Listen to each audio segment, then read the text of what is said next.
Iran সংকটে কূটনৈতিক প্রভাব বাড়ছে চীনের ওপর। ফেব্রুয়ারির শেষ দিকে যুক্তরাষ্ট্র ইসরায়েলের হামলায় ইরান যখন বড় সংকটে, তখন চীনের সামনে তৈরি হয়েছিল কৌশলগত অনিশ্চয়তা।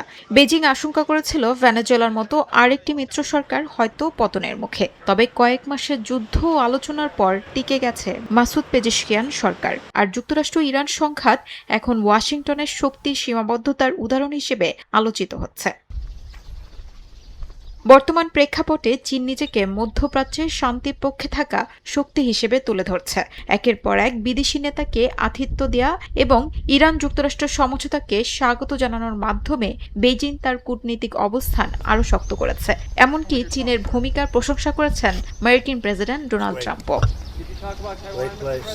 যুদ্ধের সময় চীন একদিকে যুক্তরাষ্ট্র ও ইসরায়েলের ইরান অভিযানের সমালোচনা করেছে, অন্যদিকে তেহরানের সঙ্গে যোগাযোগও ধরে রেখেছে। মার্কিন নিষেধাজ্ঞা উপেক্ষা করে ইরানের তেল কেনা অব্যাহত রাখা এবং জ্বালানি নিরাপত্তায় নিজেদের প্রস্তুতি চীনের কৌশলগত অবস্থানকে আরও শক্তিশালী করেছে। ইরানের সংকটের পর চীনা বিশ্লেষকদের মতে এখন আলোচনা চলছে এটি কি যুক্তরাষ্ট্রের জন্য নতুন সুয়েজ মুহূর্ত, অর্থাৎ এমন কোনো মোড় যেখানে একটি সংঘাত বিশ্ব নেতৃত্বের ভারসাম্য বদলে দিতে পারে।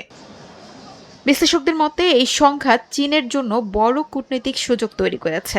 সার্বভৌমত্ব হস্তক্ষেপ না করা এবং রাজনৈতিক সমাধানের বার্তা দিয়ে বেজিং অনেক দেশের কাছে বিকল্প মডেল হিসেবে নিজেকে তুলে ধরতে চাইছে। তবে চীন বিশ্বের প্রধান শক্তি হিসেবে উঠবে কিনা তা নির্ভর করবে দীর্ঘমেয়াদী কৌশলগত সক্ষমতার উপর। শিউলি রোসা, সময় সংবাদ।